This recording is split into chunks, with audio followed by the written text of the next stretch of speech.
Welcome to Meeting with HR. Who is the person that sits behind that big fractional CPO title? If we do it well, we make the biggest difference to how an organisation runs. You are someone who is seeing the people strategy from every angle. So you've worked at some huge organisations, Virgin Atlantic Holidays, River Island, Reward Gateway. How do I get there? You work hard, but you enjoy the work that you do. The first thing that we get wrong is that we think that employee voice is an annual or biannual employee engagement survey. It makes me want to vom. Is there something that you see a lot of companies you see get wrong? And every time I hear it, I want to poke myself in the eye.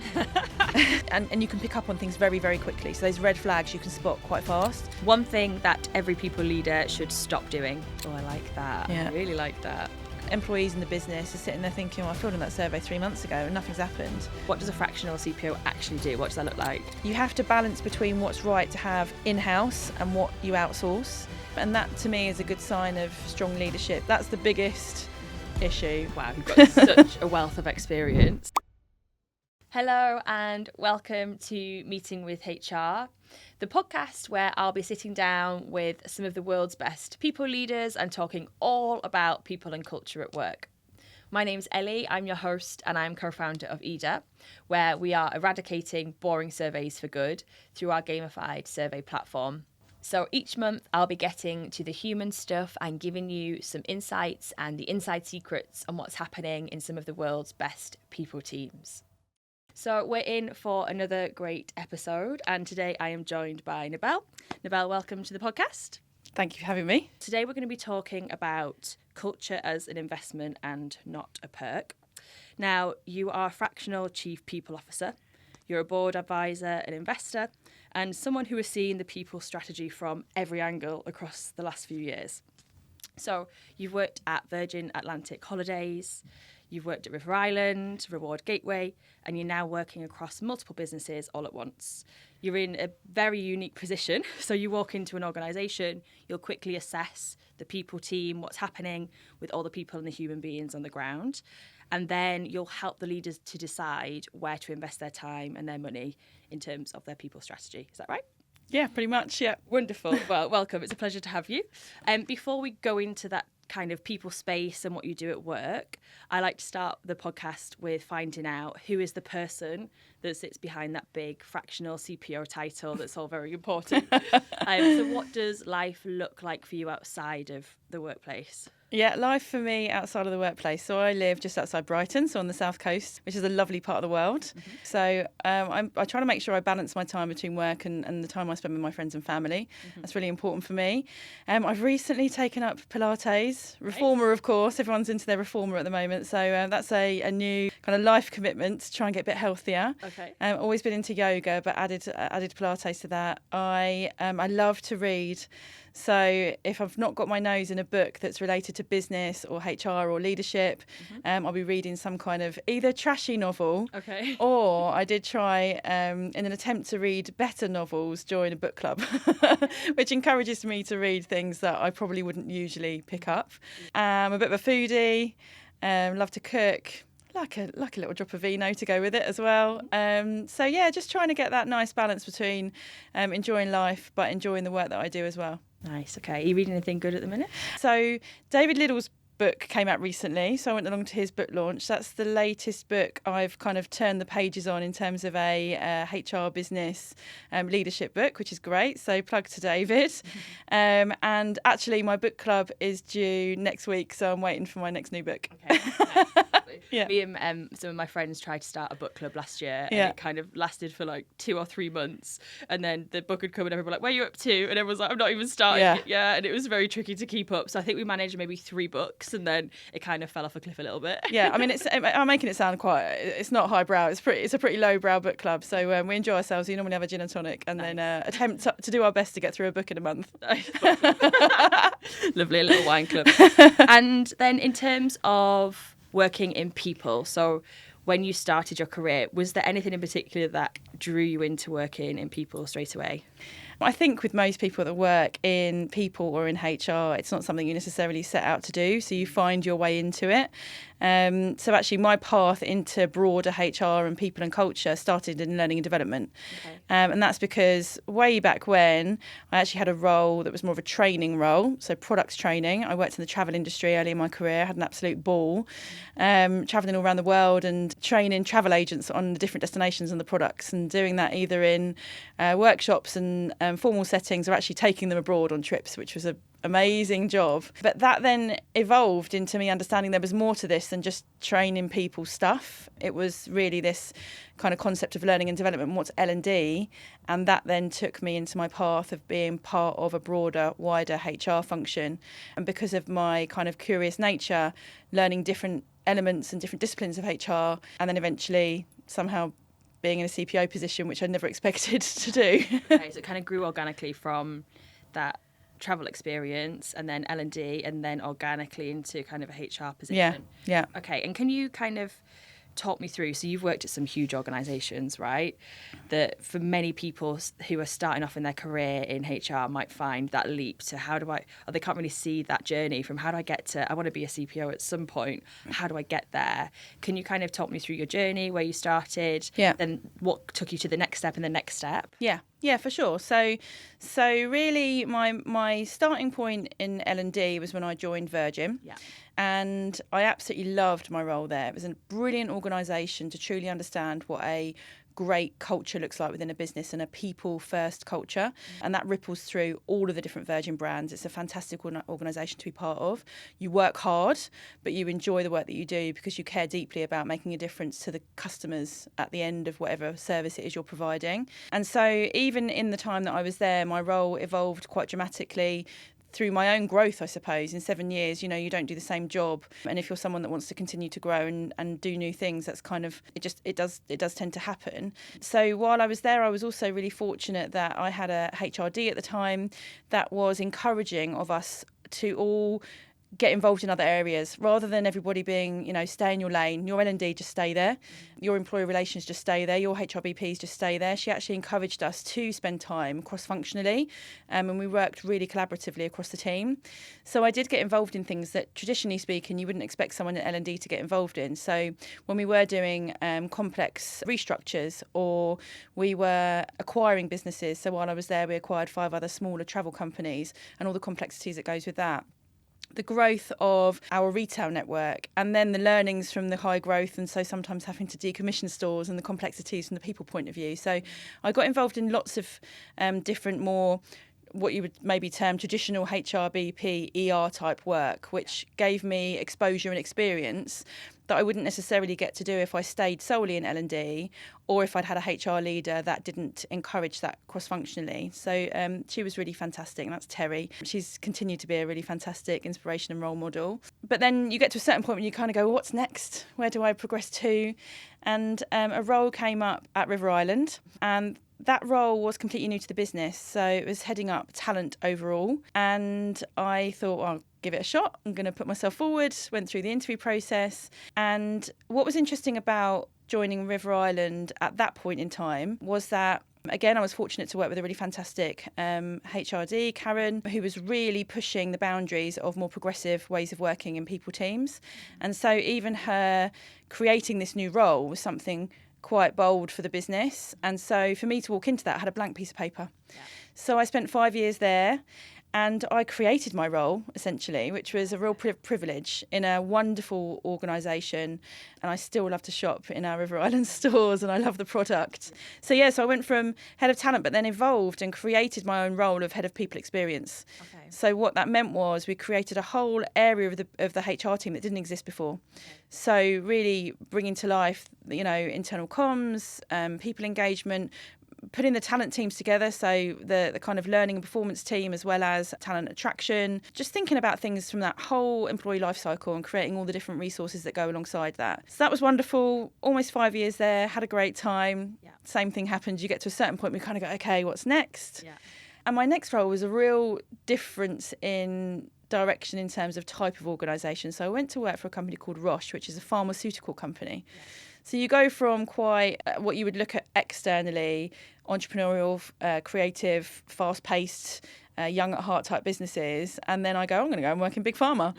And initially I thought, I don't know if this is right for me, but actually some of my team that I had worked with at Virgin were working over at Roche as part of the UK and Ireland team, and when I applied for the role, they were very encouraging and like, no, go for it, it's a great business to be part of. Roche was a very different organisation. Globally there's over 100,000 people across 100 countries. Wow. So I went in as the kind of people and culture director for UK and Ireland. Looking after all of our people based here. And again, different types of challenges, interesting and complex. Thrown in the mix COVID, because I joined and about 6 or 7 months later we had COVID, so that's challenging for any business. Roche was the producer and creator of lateral flow tests, so remember those lovely things that we all did with shoving those things up our noses and those kind of things. So we were heavily involved in the fight against COVID, so that made the whole thing quite tricky at the time.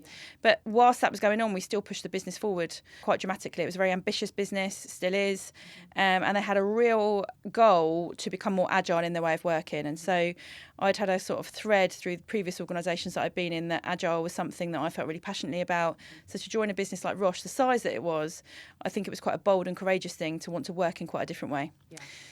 So that was for about 3 years, and then I decided to look for something a bit different because the global experience was wonderful, but I wasn't sure if I wanted to be in something quite so large moving forwards.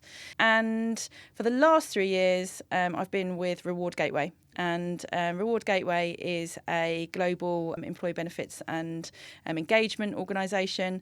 And it's been an absolute privilege to work with Reward Gateway because it's a very interesting position to be in, to be a HR person as their chief people officer, focusing on what we need to do from a people strategy internally, but working for an organisation that's providing a service to HR. Yeah. So as a HR person in a HR business, and it was just an absolute joy. Okay. So I spent 3 years there. We went through a few acquisitions of smaller companies, and then we went through a major acquisition where RG was bought for 1.3 billion, which is remarkable. So it was the first UK HR tech unicorn.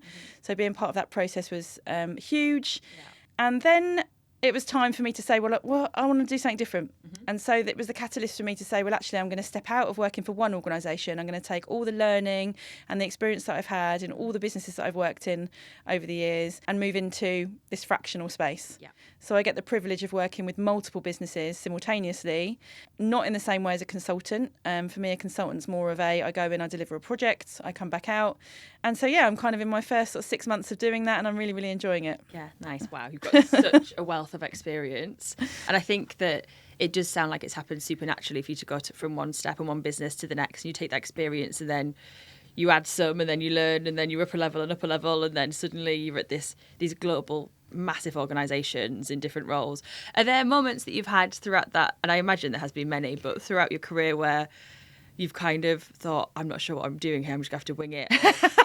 You're so confident in what you do and you make it almost sound so easy. And I'm just thinking we speak to a lot of people who are kind of very new and fresh in their journey and would love to have that experience or have, I guess, the career path that you've had. Were there any moments that you look back where you thought, oh gosh, I'm not sure, or you were winging it, or just any kind of anecdotes you've got? Yeah, plenty of times. In fact, I mean, I don't think a week would go by the way you wouldn't think, oh my, okay, this is new, because you're dealing with people. Yeah. So as a HR leader, you're dealing with people. As a senior leader in a kind of CPO type role, you're leading a business as well as supporting how you lead people. And there are loads of moments where you kind of go, this is new territory. I don't know what I'm doing here. And I think what's important is that you're confident enough to say when you're not sure. Yeah. Rather than, winging it, okay, but I'd much rather say, do you know what? I don't know. Yeah. I'm going to go and check. Or actually, I've got a wonderful team that I work with, and so some of them are more of an expert in this than me. Yeah. And that, to me, is a good sign of strong leadership, being comfortable enough to say that the people in your team and the team that you build around you, you should have good knowledge and experience, because you can't, as a single one brain, know everything about everything. Even if you have become a senior person, doesn't mean to say you know all the answers. In fact, the team around you will bring so much to anything that you're facing in terms of a challenge. So there's loads of points in time when you kind of go, oh, it's happening. For sure. And then, so your work as a fractional CPO. So the role of fractional CPO, I think, is potentially something relatively new, correct me if I'm wrong, because I think from my experience and what I've seen is there's often the fractional CTO role is quite often used, and people come in as help a company get their tech sorted and then build, and they might do a couple of days a month and support the team as they grow. Yeah. In terms of your work now, what does a fractional CPO actually do? What does that look like? Yeah, and you're right in your observation, and I think the same. I think the concept of fractional in the HR and people space is newer. Yeah. I think you're right, CTOs, CFOs, CMOs, I think it's more commonplace. There's probably more of it over in the US than there is in the UK. And so even that makes me feel excited, because I feel like I'm carving something out for me in terms of a new way of working for my own career, but hopefully creating a space for other HR people to work in a different way in the future. It's been quite lovely, actually. There's been quite a lot of people that have contacted me over these last few months to say, can I have a chat with you about how this is working? Like, what does it look like compared to traditional consultancy? Mm-hmm. So you're right. So I will work with a business with the intention of it being a kind of long-term relationship, however long that might be. And we will agree a certain amount of days per month or per week that I might work with them. Yeah. And the reason that there needs to be some longevity to it is my passion, really, as I've learned and grown through my own career, is I actually enjoy working with slightly smaller businesses that are in that kind of high growth trajectory. And I want businesses to reach the valuation they're worth, so that when they get to a point where they perhaps want to exit, they're going through kind of acquisitions, that they are valued as well as they can be. And the reason for that being that they've had a really strong people strategy that has helped enable the success of the business. Yeah.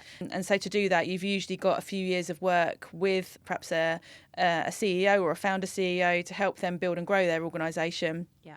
And then they kind of take that big leap where it's been successful and they exit, and you've done a good job to help them get the best possible valuation for the business. Yeah, nice. And I guess what you learnt and saw with the acquisition of Reward Gateway, you'll have seen it on such a large scale, right? And you can apply. You've been through, I guess, the end product of that, of this is what it could look like, and this is what they're going to assess if they're looking at acquiring your business. This is what you need to have in place with people. Yeah. And the value of a business sits within the people retention. What is your value proposition for employees? Yeah. So when you're approaching a new business, so say a new business wants to work with you, they give you a call and say, Nebel, we need your help.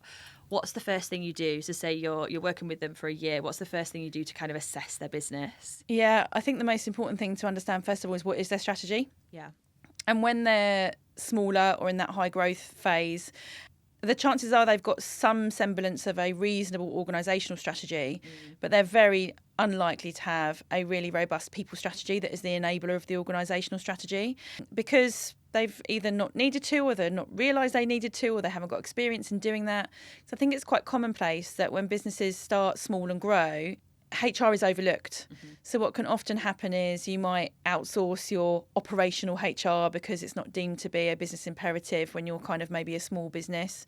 And then maybe you bring someone in to do a bit of HR admin, and it's all very operational and transactional. Yeah. And actually what gets overlooked is the important aspect of strategic HR and how that works in partnership with the overall organisational strategy.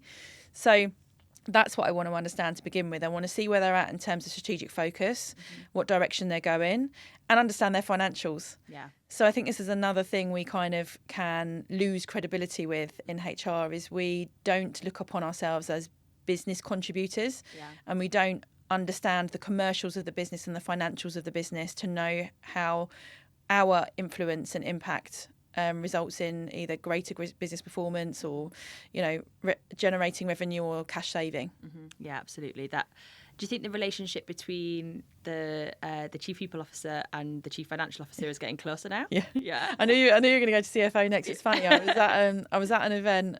And I was on a panel recently, and we talked about all different things. And it was initially the focus was the relationship between the CEO and the CPO, which is vital. Yeah. But we'd got onto the topic of financials, and there was that roundup at the end where someone says, "What's your final top tip?" And I was like, "Make friends with the CFO, make friends with finance, because you have to." Yeah. It's a really important relationship to have, because if you're at odds, it's very difficult to push forward what you need to in terms of people investment. Yeah, absolutely. And I imagine you've probably had to do quite a lot of reframing in your time. It's a nice way of putting it. Reframing with the chief financial officer and what is the actual ROI of people and proving it. And it's sometimes tricky because a lot of people metrics can be, the feeling, and they can be kind of disregarded as quite fluffy, and then budgets get put to the bottom and things like that. Yeah. When you're walking into a business, are there any immediate kind of red flags or green flags that you look out for in terms of how they treat their people and their staff, anything like that? Yeah, I think, to a degree, there's some level of sense checking in terms of getting the vibe of an organisation. Yeah.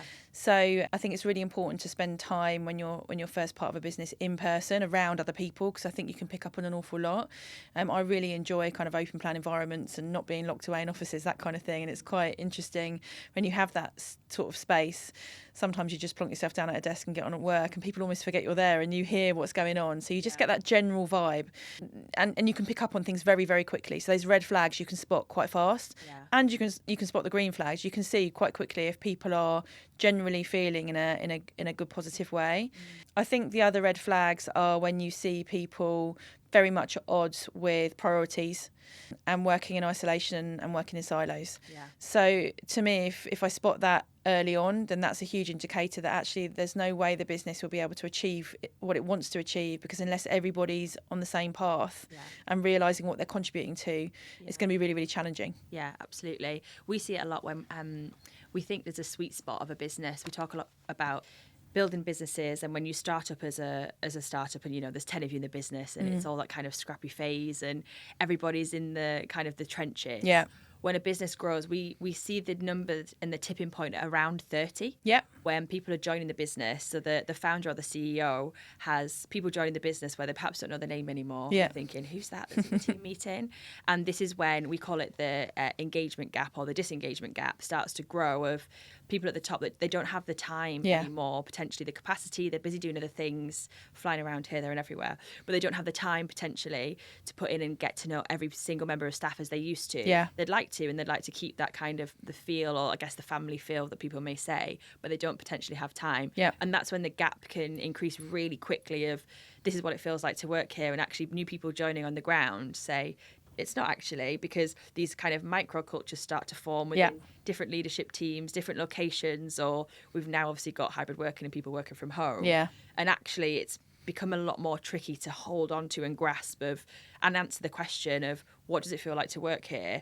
It might be really different. Of the person that founded the business to the person that's just joined might have completely different experiences. So it sounds like what you're saying is you can quickly spot, actually, there's discrepancies here of, you're not all connected, and this isn't happening the way the CEO thinks it's happening, kind of thing. Yeah, you're totally spot on. And if you imagine, if that happens at sort of the tipping point of around 30 or 40 people, what that's like when you've got tens of thousands of people, and how disconnected people can feel from the purpose of the organisation, how unnoticed they feel. And this is why it's so important to have strategies in place that ensure people feel like they are valued as the unique individual that they are in the business, that their contributions are noticed and recognised.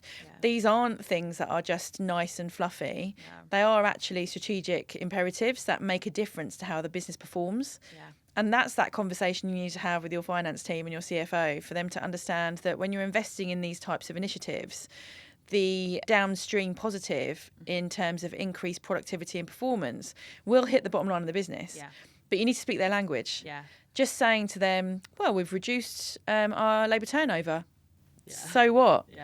You've got to work out what that means in terms of monetary sense. For every percentage that you change the labour turnover, what does that actually mean in pounds, dollars, whatever you're looking at? Exactly. Yeah, absolutely. Completely agree. And so also when you're walking into these new businesses, how do you decide what gaps they've got in terms of tools, in terms of processes, and then how do you decide what you kind of would recommend to bring in? Yeah. That question for me is kind of like where you would start with building out what a people strategy looks like. So for me, the starting point of any people strategy is using the principles of evidence-based practice, gathering data and insights from the organisation to help inform what you need to prioritise, what you need to deliver and why, and also what you need to deprioritise. Because when you start to gather data and insights from an organisation, you can get to a place where everyone wants everything. They want a moon on a stick, and there's only so far you can go, and you've got to balance the needs of the business in terms of what's going to bring the biggest value and the biggest impact, but also be sensible with budget and resources. So the starting point for me, if you think about gathering that data and insight, is employee voice. It's so important. So whichever mechanisms you want to use to do that, it can be a variety of things. It can be online tools, engagement tools, understanding what's going on in terms of the general mood and feeling and vibe of the business and gathering feedback that way. You can overlay that then with further deep dives. If you get sort of some headline data of, there's a problem specifically in recognition. Okay, what do we need to do about that and what are the gaps? And so you sort of have forums or whatever works contextually for the business. So you need that employee voice. You then need the hard data points. So what is going on in terms of sickness absence levels, labour turnover, all those kind of insight points. That's all useful data. It doesn't tell the full story. And then, of course, get that kind of leadership insights. Blend that then with what's going on in the outside world. So I think sometimes we can become very insular. So we look very closely at what's going on within the business and then we forget to think there's a whole landscape externally. Yeah. So what's going on in the jobs market? What's going on in the industry that your business happens to be in? So that inside and outside look, all of those different data points you bring together and you start to look for themes and trends for you to be able to understand where do we need to invest? Is it systems and tools? Is it different processes? Is it different initiatives? And you build out a strategy that then will be contextually right for that particular organisation and have the impact that you want it to have longer term. Yeah, makes complete sense. There's a lot of work to do when it comes to, I guess you've got internal comms, you've got employee benefits, you've got employee voice, you've got policies, you've got hiring, you've got talent retention, you've got all of these different things. How do you manage your time and not dilute yourself across all of these different, I guess, aspects of the people strategy that you need to be in tune with? I think that's where good relationships and teams come in. Yeah. So if you're in a smaller business, of course, you're not going to have the luxury of a huge HR team, reality. But you are going to need some kind of resource to be able to deliver what's required. And so thinking carefully about the types of people you bring in terms of skills and capabilities is really, really important. But then actually, for me, I think in the people team, you don't work in isolation. You work with the organisation. So you may not have a massive team if you're in a smaller business, but you will then bring in other people from other areas to contribute and be part of that work. Yeah. Because for me, whatever initiative you want to deliver, launch, propose to the business, you can't do that by yourself. Otherwise, you're in that typical position of the business feeling like they've been done to by HR. Yeah. And so that's the last place you want to be. You want the business to feel like, oh yeah, I was part of that. Yeah. Oh yeah, we contributed to creating this. Yeah. We really enjoy how that works because we had a voice on what it looks like in terms of the benefits that we get or the way in which we manage performance in this business. So you have to think about the right types of skills. You have to balance between what's right to have in-house and what you outsource. And again, that will vary depending on what size organisation you've got. But in terms of spreading yourself too thin, I think it is the nature of, becoming a leader in any area, whether it's HR, people or any other area, you do end up being a kind of knowledgeable person in lots of different areas of disciplines within HR because you kind of go through the experience and you pick it up as you go through your career. But you do become more of a generalist. Yeah.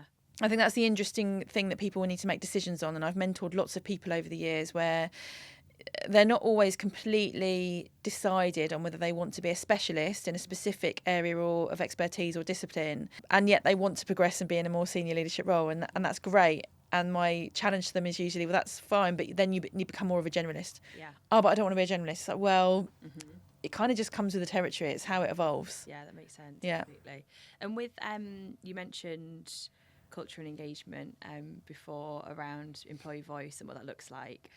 Is there something that you say a lot of companies you see get wrong when it comes to employee voice or culture and engagement? Yeah. I can imagine quite a lot. I think the first thing that we get wrong is that we think that employee voice is an annual or biannual employee engagement survey made up of 100+ questions. Yeah. It makes me want to vom. I obviously wholeheartedly agree. It gives me the ick. The ick, yeah. I can't. The annual survey. I just can't bear it. And then all that happens is, God love, HR, we run around like headless chickens trying our best to get everybody to complete the survey because the only metric of success is that we get the highest level of completion. Then we're so inundated with the volume of data because it's the one survey that we do in the year. It takes goodness knows how long to be able to then pick through the results to really then think about how we utilise that information to be able to inform any kind of strategy. All the while, employees in the business are sitting there thinking, I filled in that survey 3 months ago and nothing's happened. It's just awful. And I just challenge any business and any HR leader or any business leader that is still in the position of running kind of annual or biannual surveys and thinking that they're doing a good job by employee voice to really look in the mirror and ask themselves how they could do it differently. So that's the biggest issue, and the kind of lag in taking action. Yeah, absolutely. Yeah.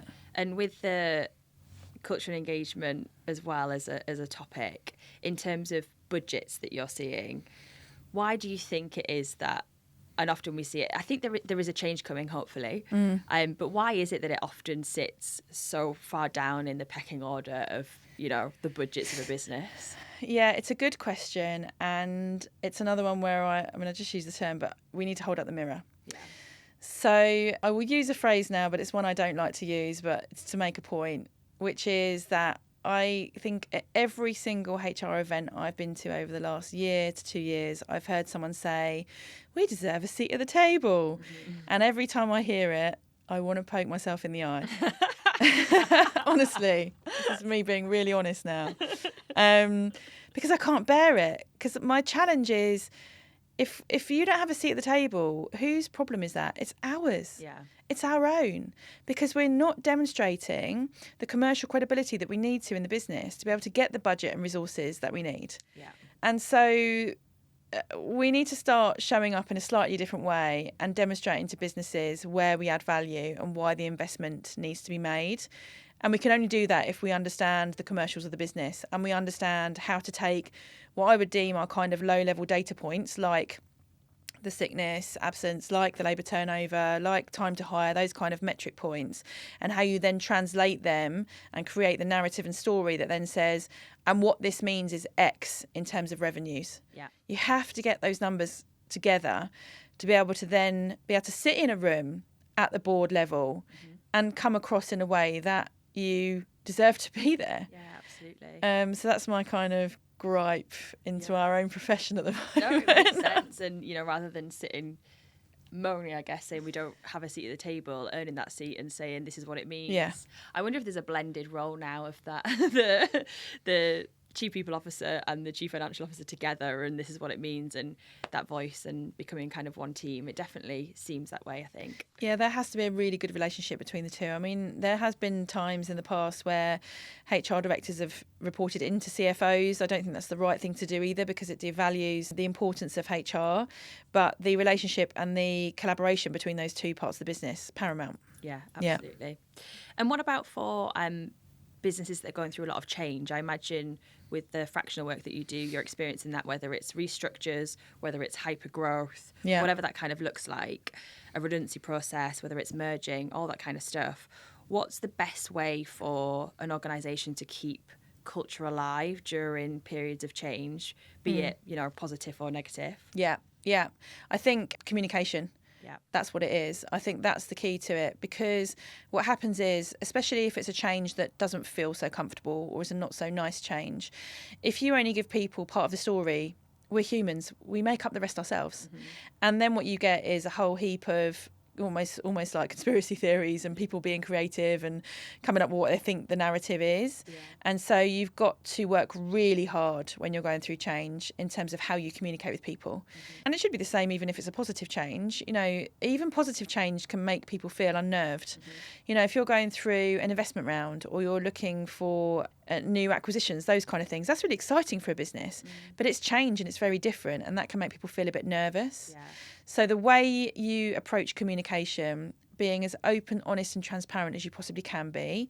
Granted, there are sometimes things that are going on that you can't share immediately, but that is what makes the difference in enabling people to move through change more comfortably. Yeah, absolutely. And people sense it, like you said, human beings, you can sense that something's going on, Yeah. And you think something feels a bit off. Yeah. And obviously with the economic climate at the moment, people are arriving at work a little bit differently potentially. Yeah. Of I'm a bit worried, and Yeah. you know, is what's going to happen if there has been a restructure that's gone on last year? Is there going to be another? Yeah. Is it going to be me? How do I then show up to work? And then especially with employee voice, how much do I feel comfortable sharing? Yeah. And there's a bit of a nervousness, I think, that we're sensing in the workforce at the moment from employees and that relationship with the CEO or with the leadership team, which will be interesting to see how that plays out over the next kind of couple of years. And then in terms of these kind of tough economic times, what is the risk that you see in businesses that kind of pull back on investing in their people if they're looking at budgets, if they're looking at restructures? What do you think the biggest risk is if they're looking at that kind of people budget and they're kind of starting to pull back on it? Yeah. So you're going to have one of a couple of things. So you could argue and say, well, people won't stay, they'll move on. Actually, you might find that doesn't happen because the economic climate is challenging, and so people have got the fear of stepping out, and so it's kind of stay put, stay in a secure role. The worst thing that can happen then is that you've got a whole workforce of people that are disengaged. Yeah. Because disengaged, demotivated people will not be working to full productivity. So your productivity will decline, and so then the performance of the business will decline. Yeah. And so it's almost worse having a workforce of people that stay with you for fear of leaving, that are disengaged, than it is having people say, actually, this isn't for me, I'm going to move on, and you bring new people in. Yeah. But whichever way round it is, because in some industries there might be more confidence to move into new roles, neither is a good place to be, which is why it's vitally important to continue to invest in people, and so they feel like they're, being looked after and they're more engaged. Yeah, absolutely. The average cost of having somebody in their workplace, if they're disengaged, is around 35% of their salary, which, that's one person. If you've got a workforce of 10,000 people and you've got, 1,000 or 2,000 of them who are showing up to work disengaged, that's a very expensive cost to the business. Hugely. Which I guess is this metric that you're saying that needs to be brought into the boardroom of how are we measuring this kind of metric, and it's super important to bring it in there and say we need to fix this problem, and it can't just sit silently in an organisation because it will kill the culture and then ultimately hit the bottom line right at some point. Totally right. And the same goes for when you lose someone in a business to replace somebody. There are various calculations that fly around about this. And over the years, I think the reason there's various calculations is because I think it varies in different businesses. So there isn't a single calculation. But I certainly have a view that you're talking not far off a full year's salary in terms of total cost when you lose somebody. With the lost productivity, the time to recruit, the time, the cost to hire, the ramp up in productivity of a new person. So it's a huge cost. Massive. Yeah. In every episode, we're going to do a quick fire round. So I'm going to shoot a few things at you, and you just have to, off the cuff, go with your gut and say one, okay? There's no judgment at all. We do it with every guest. So we're going to start with culture budget or headcount growth. Culture budget. Recognition in public or praise in private. Individual for the person. Very true. What about for yourself? What would you prefer? I like a little bit of public praise. Sometimes. Nice. Yeah. Not too much. Yeah. It doesn't need to be that much, but every now and again. Career paths mapped out or discovered along the way? Mainly discovered along the way, but with the vision in mind of where you want to get to. Yeah. Engagement surveys, useful or overused? Useful when used right. Hiring for attitude or hiring for experience? Attitude. Gen Z employees, a dream or a nightmare? Oh, let's give them a break. We're all just different. And anyway, we've got Alpha coming in soon, right? So God knows what that's going to be like. A dream we'll go with. Leaders who listen or leaders who make quick decisions? Listen first, but then are quick to decide stuff. Yeah, but listen. Listen. Yeah. One thing that every people leader should stop doing? Assuming. Don't make assumptions thinking you know best. Oh, I like that. Yeah. I really like that. Do you see that a lot, do you think? Yeah, I think we think we know best. Yeah. We think we're like, oh, well, come on now, we know it. And it's like, well, actually, you're really listening to what people really want and need. You're listening to what's going on in the business. One thing that leaders should do more of? Better two-way communication. Yeah. Yeah. Okay. Don't just go out there and tell. Yeah. Open up and have two-way dialogue in your business. Yeah. Yeah. Nice. We talk about this a lot around communication and spotting it, because communication, you could do a culture survey let's say, and it could come back saying communication isn't great. Yeah. Well, what does that mean for that individual in the business? Why have they cited that communication is a problem? Is it communication within their direct team? People aren't communicating and working well together. Is it communication from their leader? Or is it communication from the business in the sense of, I don't know what's going on, I don't know the direction we're heading in. So I think it's always interesting to find out the detail of what the actual word means for that individual. And communication is one of the biggest things that we find can, make or break a business of what happens when people feel engaged. Why do people like working there? What's going to attract people to the business? And you can see it really quickly, I think, even on careers pages or how people talk about their business. You can spot quickly whether communication's super open in a business or if it's quite closed and they keep it kind of inside. This is the importance of skilled internal comms people that sit in the people team, not in the marketing team. Yeah. Nothing against marketing, so I love marketing, but they need to sit, the comms team need to be in the people team. Yeah, absolutely. 100% agree. Wonderful. Okay, a final few bits before we wrap up. So, Nebel, why do you love what you do? Oh, because I know we have an impact. If we do it well, we have a huge impact on people within organisations that ripples out to their home lives. We have an impact on how businesses are successful, and that then ripples out into our wider economy. We are what goes on in the background with the engine room, and we get a bad rep quite often. But I know if we do it well, we make the biggest difference to how an organisation runs. Yeah, absolutely. Why do you think HR does get such a bad rap? Because for too much of the time, we are seen in the light of traditional old school HR. Yeah. Hire, fire, policy, police. And that is not what we do. Yeah. That is not what we do. There is so much more to it in terms of culture and engagement and the impact that we have on business. Yeah. I mean, I think it's another whole podcast. Yeah, it is. And all the things that we people assume we do, when actually we do so much more for the greater good. Yeah, absolutely. And if you could tell every leader one thing about building culture and engagement today, what would it be? Be honest, true and authentic, because it builds trust. Yeah, absolutely. Yeah. Wonderful. So if people wanted to connect with you, can they, first of all? They can. They can. Great. They can connect with me on LinkedIn. Yep. They can find me on my website, which is just nebelcrowhurst.com. I'm on Substack. I think it's just @nebelc. Nebel, thank you so much for coming on. It's been an amazing episode, an absolute delight. And I've personally taken away a lot from what you've said today. There's so much knowledge from your experience and just how you speak so honestly and openly and authentically about your stories. And, we're working with human beings at the end of the day. So, thank you so much for the work that you do. Thank you. It's been great being here. And thank you to our listeners. This has been Meeting with HR with myself, Elly, and Nebel. Now, we'll be back every single month with a new guest talking all things people and culture. So we will see you very soon.